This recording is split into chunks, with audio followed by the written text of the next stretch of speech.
I don't even really remember it. This is what people told me. I ran up in an apartment building. It was an old shitty apartment building, and kicked in this door and shot at this guy. I didn't even remember that, and it was over $100. Over $100 that wasn't mine. My name's Chance McMillan, and I have a sobriety date of May 6th, 2020, and for that day I'm forever grateful. And about my childhood, I had a really good childhood, a very great structure. My family gave me anything I wanted, but I feel like they was teaching me the wrong way. I was bought anything I wanted, so I didn't respect money at all.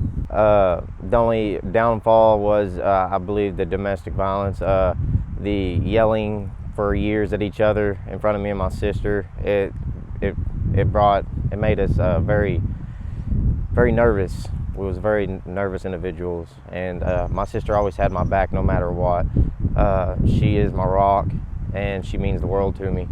I still talk to her on the daily.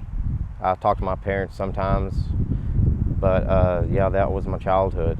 My family now, it's a work in progress, but I feel like we're making up for lost time. It's going very great. My drugs of choice was heroin, but I mainly used meth because that's all that was really around. But if I couldn't find heroin, then I would slam meth. What I enjoy about drugs is just not being able to feel anything.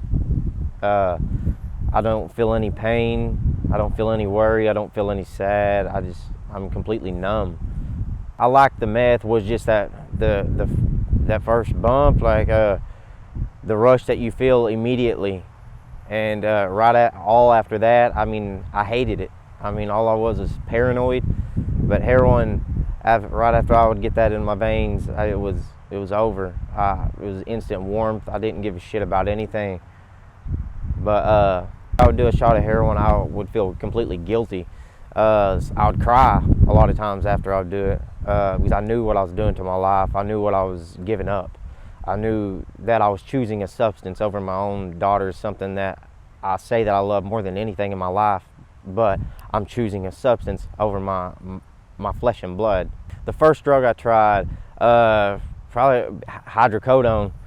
I loved it. I couldn't feel any pain whatsoever. The other drug was Xanax, and I overdosed. I believe I was 15 years old on Xanax for the first time. The craziest thing I've done and seen while using was, I don't even really remember it. This is what people told me. I ran up in an apartment building. It was an old shitty apartment building, and kicked in this door and shot at this guy.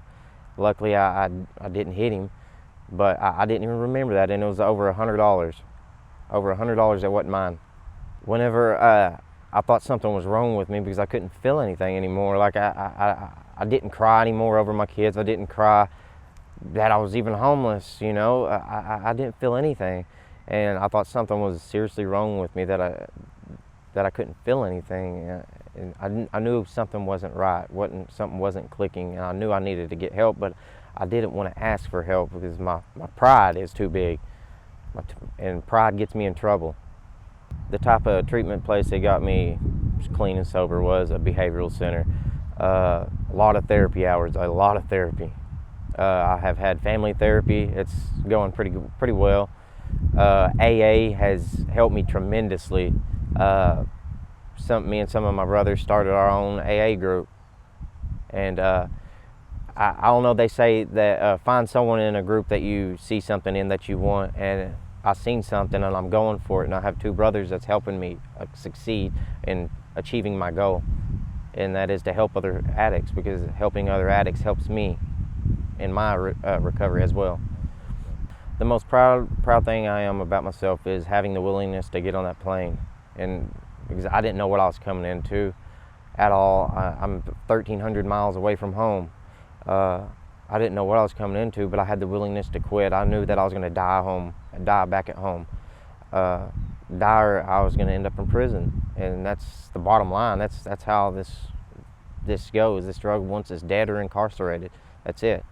And I wanted my life back. I wanted to have a life again, and this has been nothing. It's been a hell of a ride, but it's been a blessing. I get blessings beyond blessings every day.